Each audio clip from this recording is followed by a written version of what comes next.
The Earth is more unstable now. It wobbles more than it used to. The atmosphere is speeding up and the Earth is slowing down. The Earth's core is getting hotter. The magnetic north is changing. The sun is more active and older than we once thought. Everything is more unpredictable, and humans seem always willing to push things to the limit.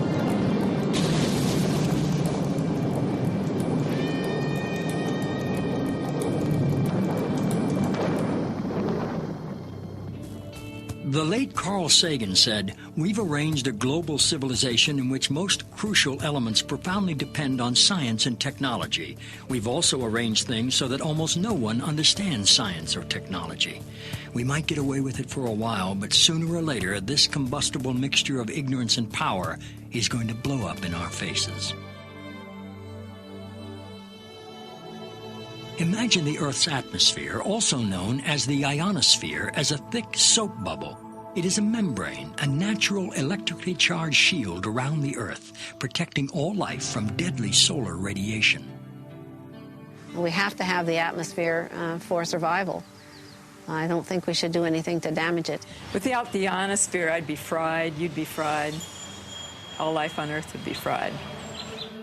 In 1912, Nikola Tesla, a visionary genius, saw ways to tame the sky, to make the atmosphere glow. He developed alternating current, high-frequency radio technology, and free energy. He experimented with both high and low frequencies and electromagnetic waves. He envisioned altering the weather and creating shields around the Earth to protect us from missiles, and he claimed he knew how to split the Earth in two. In 1985, Bernard Eastlund applied for patents that could make some of these ideas real. Many claim that these patents have become the blueprint for HAARP, High-Frequency Active Auroral Research Program. ARCO originally approached me in 1984 to find a use for the natural gas on the North Slope of Alaska, which they could not sell. To give you a feel for how much gas they asked me to find an application for, it was enough gas to produce all the electricity in the United States for a full year. I originated some ideas for military applications and beneficial civilian applications in which that gas would be converted into electricity and then used to power some gigantic antennas. What does HAARP do? HAARP is a large antenna where we beam radio frequency energy up into the upper atmosphere, and we create on a small scale what the sun normally does. And the reason we're trying to do this is because when you have disturbances in the ionosphere, we can't communicate with our satellites. HAARP began with a congressional insertion in the appropriations bill of fiscal year 1990. In essence, Congress directed the Defense Department to explore the potential for using the auroral regions for improving communications and navigation and surveillance. From there, the assignment came that the Navy and the Air Force were to manage the program. It is people from those two organizations that have worked together for the past 7 years. Applications discussed in the patents included destroying missiles. Communications control and disruption were included. There were some other ideas both to possibly modify weather and finally to lift a portion of the upper atmosphere further out into space where hopefully it would be able to deflect missile trajectories.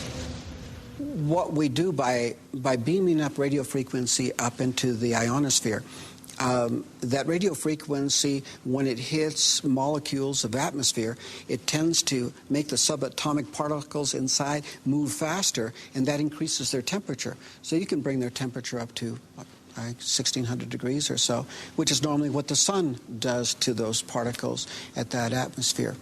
The ionosphere of the Earth has got enormous amount of energy. There are 8,000 thunderstorms going on all over the Earth at any given moment. There are millions of amperes of electricity pouring to the Earth from lightning strikes, and HAARP could create a trigger effect. In 1983, I did radiotomography with 30 watts, looking for oil in the ground. I found 26 oil wells over a 9-state area, and 100% of the time was accurate with just 30 watts of power beaming straight into solid rock. HAARP uses 1 billion watts beamed straight into the ionosphere for experiments. Picture these strings on the piano as layers of the earth. Each one has its own frequency. What we used to do is beam radio waves into the ground, and it would vibrate any strings that were present in the ground. We might get a sound back like, and we'd say, that's natural gas. We might get a sound back like, and we'd say, that's crude oil. We were able to identify each frequency. We accomplished this with just 30 watts of radio power.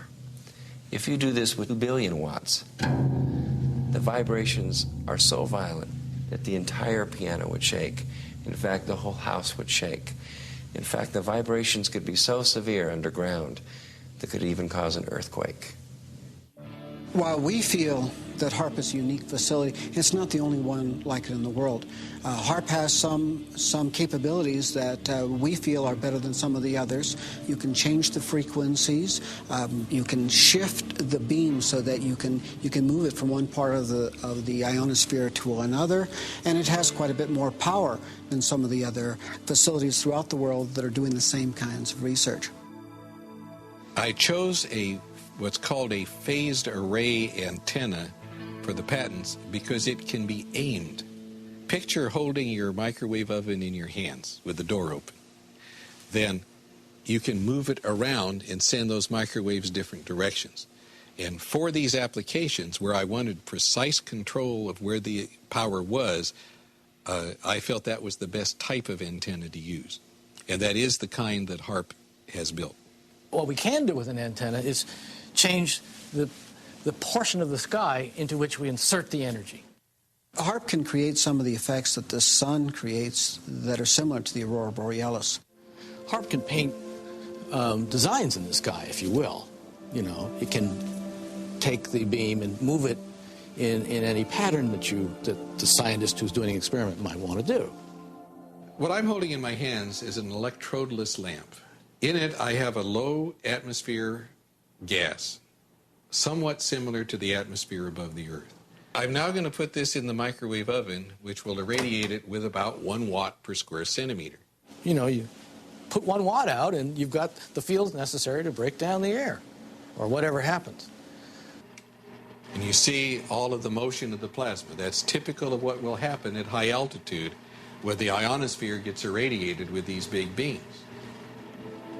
That was 1 watt per centimeter. HAARP focuses 3.6 million watts and squeezes it into a billion-watt or gigawatt beam. We're squeezing the megawatts into a narrow beam. Then in a very tiny area, you can create what's it called, an effective gigawatt. Is HAARP safe? Yes, HAARP is safe. The Earth is a web of interconnections. How do we know what we're doing when we blast the upper atmosphere with a huge amount of energy? It takes a tiny, tiny amount of energy to release a huge amount of energy.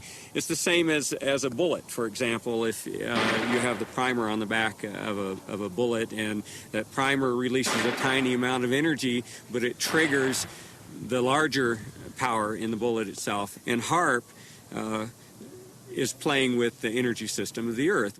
In the HAARP program, we have, I believe right now, 18 different colleges and universities that are working the program with us. University scientists are interested because they're studying science, and this is a major effect on the Earth, and so they want to know more about what it is and what it does. HAARP has no effect on the Earth.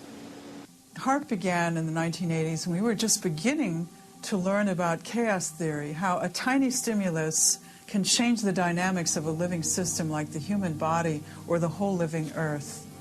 I don't think the people who developed HAARP were even aware of that science or its impact in the life sciences. Today, our knowledge is much bigger about how tiny effects can drastically shift the health or well-being of a living thing. It is possible with a big beam to take a part of that upper atmosphere and push it out for it. What they're not paying any attention to is what's happening to the ionosphere while it's being held 80 miles out into space by this high-energy beam. It's heating up. And all of the molecules in that ionosphere region are absorbing energy out of that radio beam.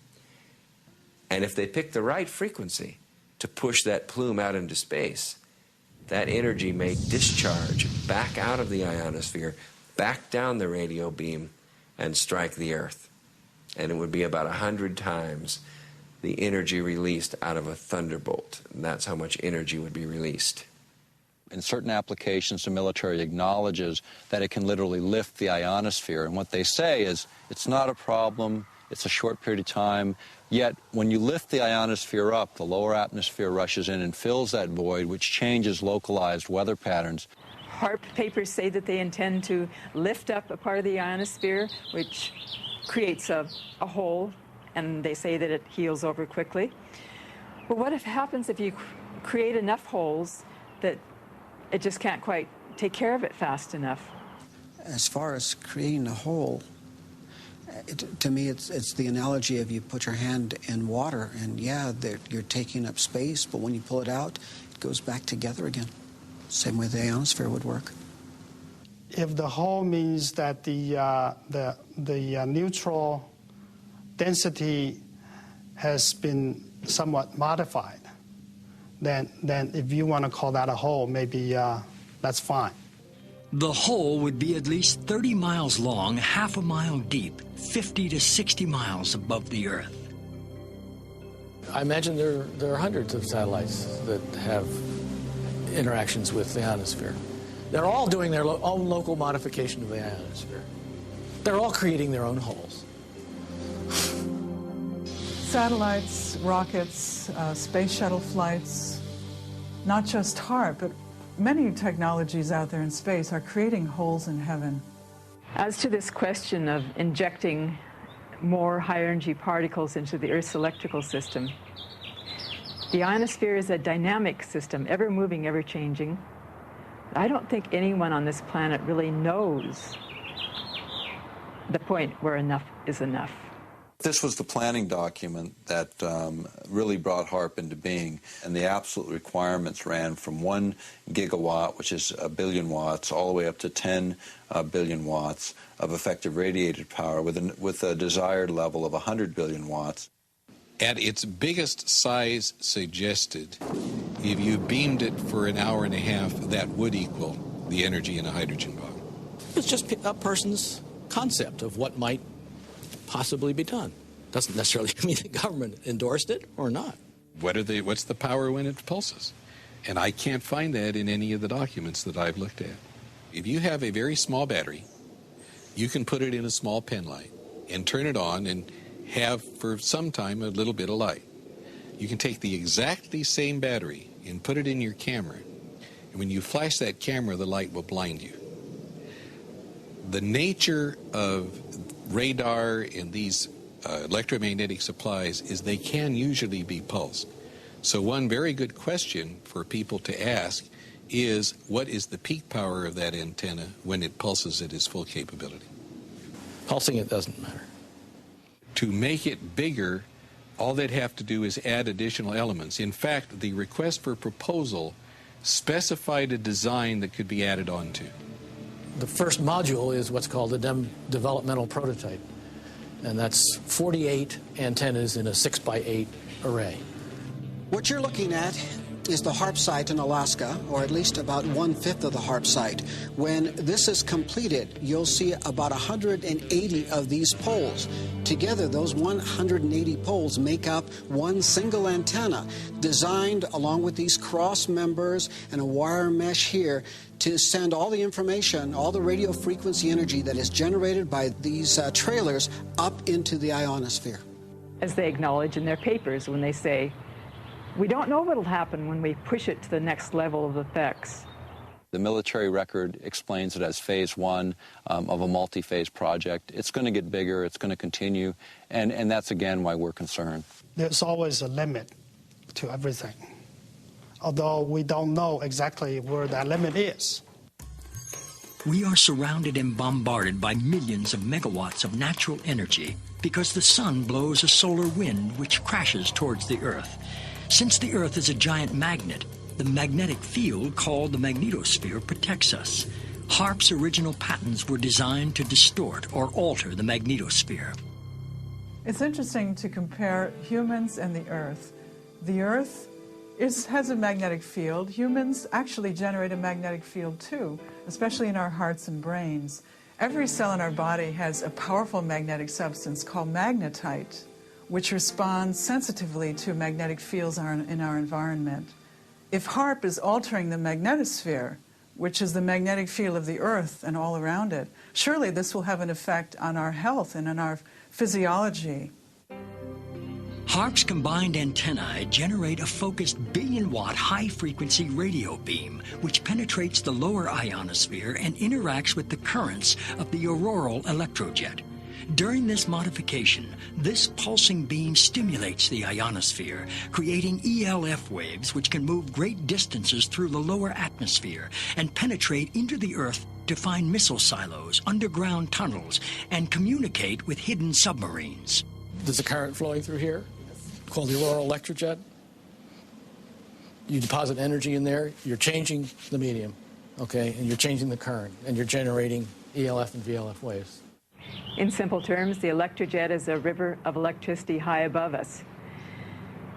And a paper that I've read recently adds to the indications that they intend to cause it to dip down closer to the Earth so it can be tapped for a huge electrical power generating station, which is insanity because they don't know what they're dealing with.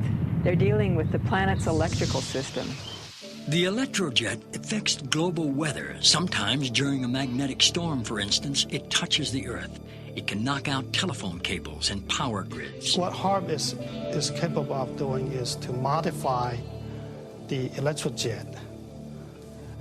By modifying the electrojet, that current in the ionosphere, it has a capability of generating low-frequency waves.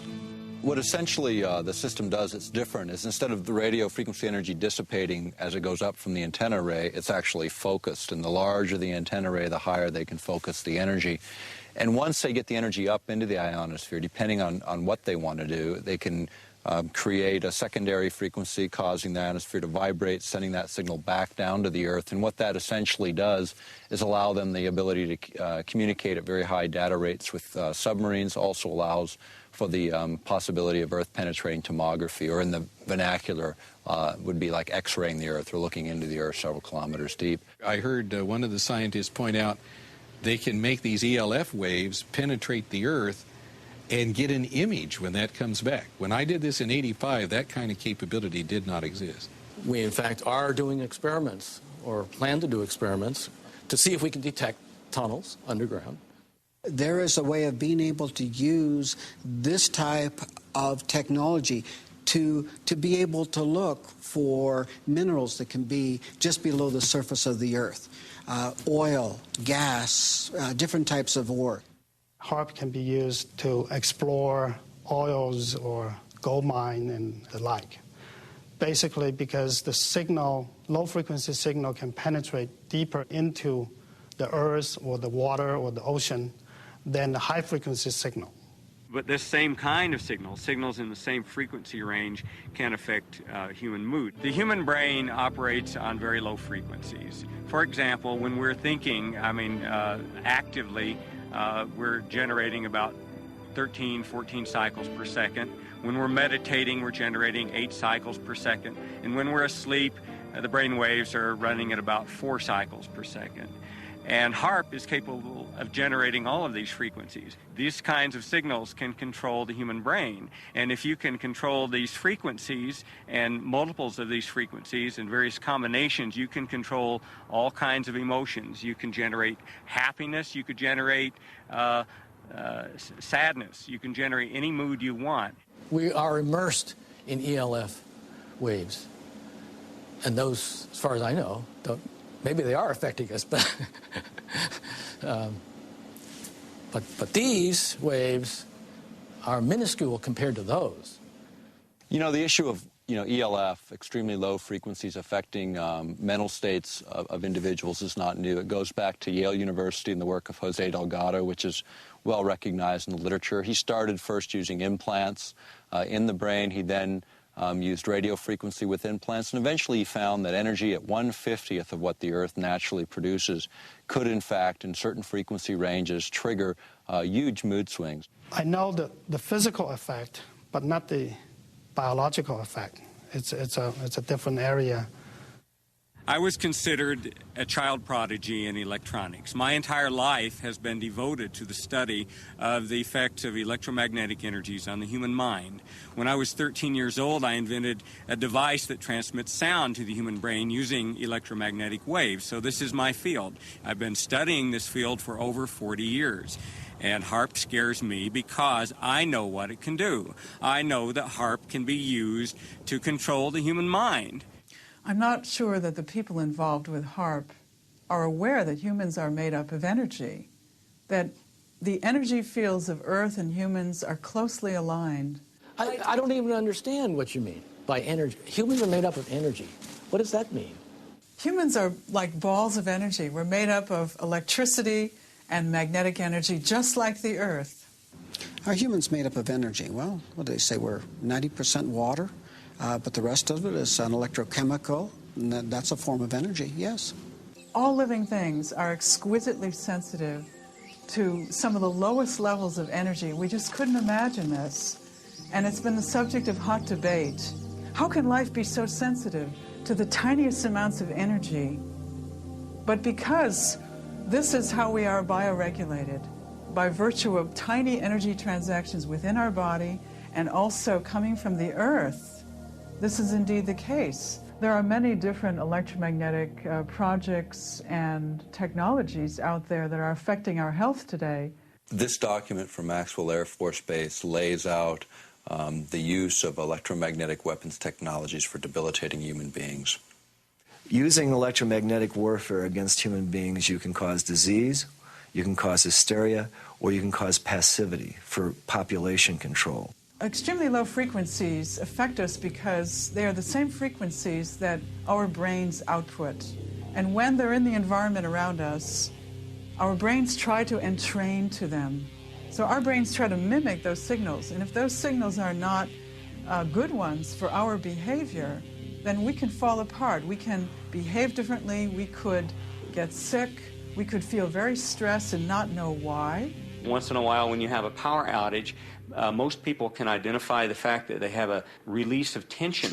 The minute the electricity goes out, they feel an inner relaxation, a tension release, and when the power goes back on, the tension returns. So this is something that most of us can feel. Everyone has a certain sensitivity to electromagnetic waves. It's just that some people are more sensitive than others. The symptoms that I discovered in my research caused by electromagnetic frequencies are anxiety, depression, diarrhea, dizziness, extreme fatigue, headaches, lightheadedness, mood swings, nausea, nighttime increase in urination, pulse rate, a sudden increase, shortness of breath, tingling, prickling feeling of the skin, vertigo, nosebleeds, blood pressure increase, and body tremors. You can also cause cancer.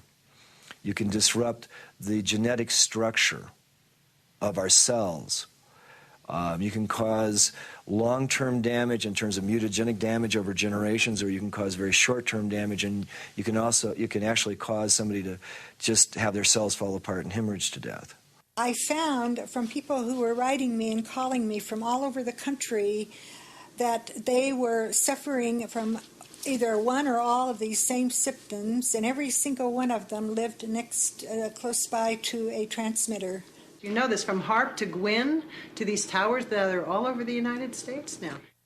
GWEN stands for Ground Wave Emergency Network. In nuclear attack, the ionosphere would be essentially destroyed by air bursts of nuclear weapons, and there wouldn't be any reflection, and all communication links would go out. Was thought of as an emergency backup communication link in case of nuclear attack. the weapons technologies are changing so dramatically at this particular time, it'd be like equating introduction of gunpowder to the West or the beginning of the atomic age earlier this century. And that's what's happening with electromagnetic weapons technologies today. The Air Force Phillips Laboratory is the Air Force's primary laboratory for doing space research, and that involves things like HAARP, studying the ionosphere. Anything the Air Force needs for space, we look into, and that includes weapons for space application, one of which is developing plasma toroids, projectiles made of plasma, essentially the atmosphere of stars, being able to harness that energy and to be able to fire it at a target. We have a device called Shiva. Shiva is a large capacitor bank. Capacitors store electrical energy. And then in a very short time, we release that energy. In about 100 millionths of a second, we will release the same amount of energy as the entire U.S. electrical production for that same instant in time, where the electrons rip from their orbits and you have a soupy gaseous mixture, thousands of degrees hot. Potentially a very serious weapon. Electromagnetic warfare can also be used in coordination with ionospheric warfare. After I had actually left the program in 1987, one of the last communications I had with ARCO indicated that there had been a contract awarded for ionospheric warfare studies. I have not heard of ionospheric warfare. I don't even know what the term means. In other words, using the ionosphere as an amplifier and as a broadcast medium.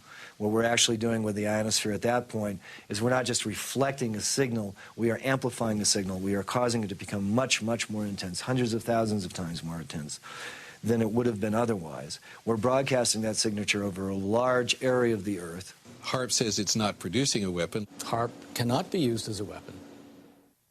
Some of our critics have argued that HAARP is only the beginning and could be a major weapon system. That just isn't true. What HAARP is basically a ground-based Star Wars weapon technology. I'm the Attorney General and Environmental Program Manager for the Upper Cook Inlet Environmental Protection Consortium. And we've been working on HAARP for many years. And they've located HAARP at Gakona because of the magnetosphere is closest to the surface of the Earth. And they need that magnetic pole to do their shots into the ionosphere and stratosphere. With HAARP and however long it's been on the drawing board, the people here haven't known about it that long. And it changed from one thing to another. And what a lot of people are not aware of is it's ground-based Star Wars technology. And the United States Congress has said that they quit funding Star Wars. So they call it everything else but Star Wars to get it funded. I just don't know whether it's an outgrowth of Star Wars.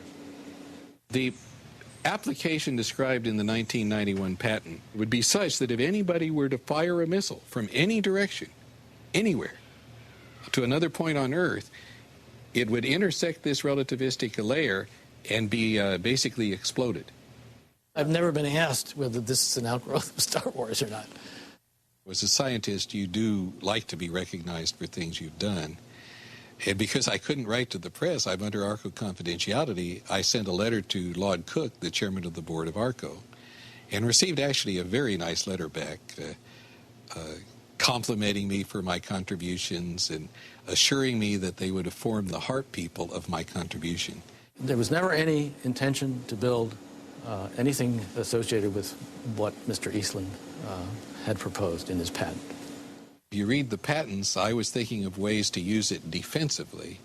One was as an anti-satellite device. You could make these electrons in space and hurt a satellite. That could be used either for offense or defense. We could hurt the enemy's communications while maintaining ours, and I was interested to note that that was one of the things said in the HAARP basic technical document. Star Wars was the state-of-the-art military technology of the 80s, but in the 90s and in the new millennium, it's going to be electromagnetic warfare.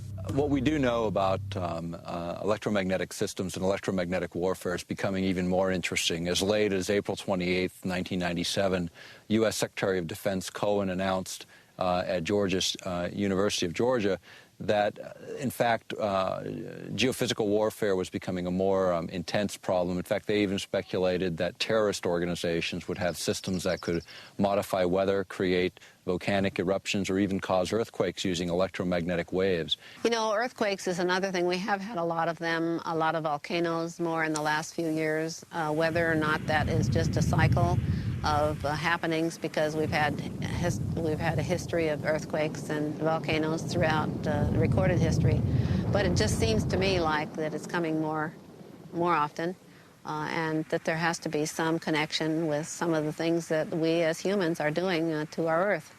The issue of earthquakes has been, looked at by other specialists, even going back to the work of J.F. Gordon MacDonald when he was at UCLA in the late 60s. He was also a science advisor. Lyndon Johnson is a specialist in geophysical warfare. He asserted then if you could ever get enough energy in at just the right frequency and just the right waveform, you could in fact trigger these kinds of events. And I think that's exactly what the Secretary of Defense, Cohen, was saying just a few days ago, was it's this idea that now terrorists may possess this kind of technology.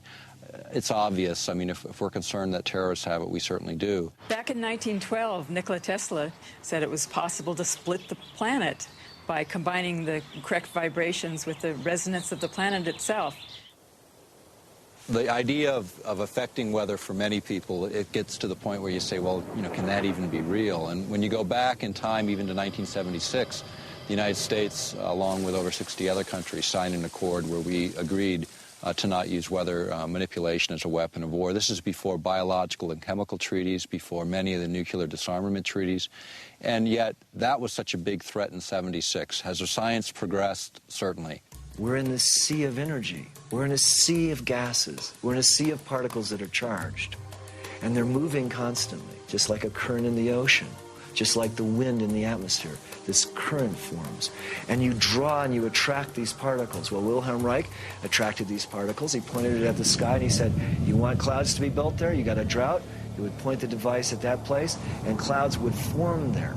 In the 40s, there was interest in weather modification. That by the 50s, there was actual experimentation in that area. By the 1960s, that area had advanced substantially. Well, there have been programs with salting clouds, salting things with silver iodide, and there's been some experiments where people from airplanes threw chaff out, the little pieces of metal, and tried to get those to absorb power. We have done such damage to the thermal balance, to the hydrologic balance of this planet at this point. We are seeing more and more disasters. You have to watch the news. You have to notice these things. You can't just take Prozac and forget about it, and the next day you see the whole Ohio River Valley was just flooded. Billions of dollars of damage. Thousands and thousands, tens of thousands of people left without homes. And they actually say that they can make weather. Well, tell me, have you noticed any good weather here lately? The thing that people don't take into account is we are changing the entire density of our atmosphere, the viscosity of the atmosphere's ability to flow and be fluid, to be freely flowing. We're changing that. Today we have a number of technologies, not just HAARP, but satellites and other ionosphere heaters placed in strategic locations all over the world that can create the disruptions in lightning. Here's a paper that was recently unearthed that talks about creating what's called a highly ionized column up through the atmosphere. It might trigger lightning if lightning was ready to occur, and suddenly this conductor was thrust in the middle of, into the situation, then yeah, it could. If you beam this radio wave into the ionosphere and you continually charge it up, not only are you sending energy into the ionosphere, but you're providing a path for energy to come back down out of the ionosphere. In other words, they can create a massive discharge of lightning, bigger than anything we've ever seen on this planet. And if you aim the beam at the down, and it happens to be in a region where there's a lot of charge, you can initiate a discharge in that area, perhaps. Once a solar tap is formed and the ionosphere actually discharges, the electrons and energy will come from all over the ionosphere to that one point, and it will strike the ground in a bolt that is 100 times greater than any lightning bolt imaginable. And it will not just strike one time.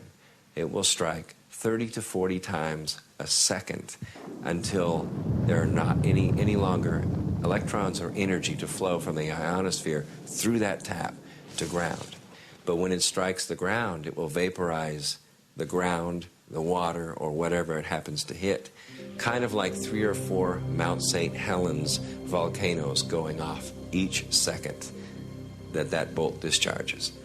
Now, admittedly, that's kind of far-fetched, but whenever you're doing experimentation and you're taking risks with large amounts of energy, you must responsibly look at the worst-case scenario. And that could be the worst-case scenario. Well, you know, everyone has to remember that the Earth is a living organism, a lot of living organisms, and things change. To not change is dead. And I believe that we are all electrically connected, and so when you start playing around with electricity, you're going to affect everything. And so I think we need to be very careful as to what we do, especially affecting humans, animals, and other life forms. Well, animals and birds are incredibly sensitive to electromagnetic energies. HAARP will not affect animals or birds. That's in the environmental impact statement. What I've heard about HAARP is that it can punch a hole through the atmosphere if they wanted to, and that it could disturb the migratory bird pattern. It'll mess with, like, traditional village life who depend on the birds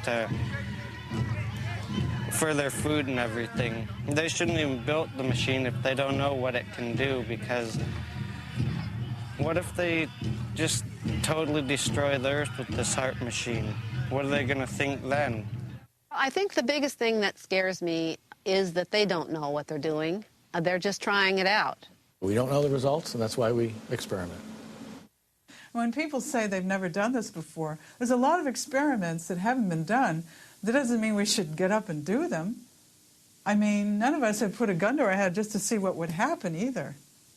Every scientific experiment involves surprises of that sort, and some of them very much alter what the purposes had been at the outset. I don't think it needs examples because it's such a commonplace phenomenon. That ghostly shading on the bridge walk is the only remaining evidence of what was once a man. The bomb blast consumed his body entirely, but cast his imprint on the stones where he stood to meet his fate.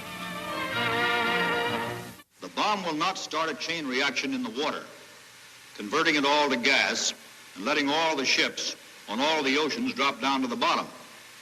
It will not blow out the bottom of the sea and let all the water run down the hole. It will not destroy gravity. I am not an atomic playboy. Will you tell them that the United States government now wants to turn this great destructive force into something good for mankind, and that this experiments here at Bikini are the first step in that direction? We attended at Bikini the Mike shot, which was the first fusion bomb. And the manufacturers of the bomb thought it would be about 7 megatons equivalent of explosive power. It turned out to be 15.4 megatons of explosive power.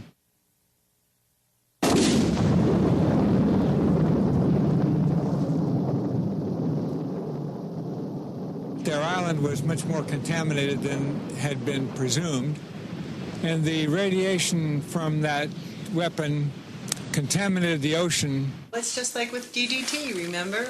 We were told that that wasn't harmful, and they drove through the streets and actually sprayed DDT from trucks on school children while they were eating lunch. Is HAARP 100% safe? I don't think I would categorize any radio transmitting system as 100% safe. We have made it as safe as we can. We have followed all the standards that are applicable. There are no standards because we have no intimate knowledge of how Earth and life work together. Many times we've experimented on various different things and then it didn't turn out the way we expected it to. It can get as big as what's been determined to be safe in the environmental impact statement. It can't go any bigger than that. The environmental impact statement was funded by the Air Force and the Navy, the people that are running the program. When you look at the Earth itself, you think about the Earth and how it releases energy naturally. You can look at earthquakes and what we know about them over 30 years is they're increasing in depth, frequency, and magnitude. You can look at weather patterns. And what everyone knows, at least in this country and most of the world now, is weather patterns are going through dramatic shifts that are blamed on any number of factors. And then you can also look at tidal heights in the North Sea, which have been steadily rising over a 30-year period as it's been charted. All of that indicates releases of energy. And then in the midst of this natural releases of energy, we're going to inject billions of watts of power into the magnetic lines of force. What this will do, they don't really know because they've never been at these power thresholds before. Safety is the main consideration here. Aircraft safety, radio frequency safety. The environmental impact statement is the governing document, and anybody that has an environmental concern that we have not addressed in this should come to us and let us know about it. There's no independent scientific committee looking at this outside of the military. There is no physiologists or bioscientists involved in this project from the military looking at those bioeffects. We think it's a narrowly focused program in the sense that the bulk of it is military-driven. That's what's driving the budgets, and that's what's driving the program. The military research is one line of work, and I would say the medical research is another line of work, and for most part, these two groups are not talking to one another. There are a number of scientists like myself who are concerned about this, who are in fear of what HAARP could do to the planet. Not only mind control, but weather changes, possible earth changes, earthquakes, things like that. And we all need to band together. We need to contact each other over the internet. We need to lead a discussion on this, and scientists need to contact their government representatives and tell them what they feel about this. Our critics have talked about HAARP and some of the problems they perceive. If anyone, any group, individuals, whatever, were concerned, they're welcome to tour the site. They're welcome to put together an independent team of their experts to come onto the site and to review what it is we're doing. We have absolutely nothing to hide. We need to bring in people from all walks of life to study the possible consequences of this technology. We don't know the effects. I don't think we should move blindly forward and just do these experiments. We were recently invited to Brussels to speak to a group of parliamentarians in an organization called Global International. And we were able to present HAARP as an issue to over 60 parliamentarians from 40 countries. And what was important is it really was the first time many of these folks had heard much about this project. But I can tell you that the international interest has been growing. The scientific community is starting to wake up to the issue. And what we're seeing is more people willing to go forward and speak out. I'm concerned that the people who understand that all life is interconnected aren't the people that are making the decisions about these experiments on our ionosphere. What air I breathe, everybody else breathes. Water and air and the land, our life. Let's do what we have to do to protect it.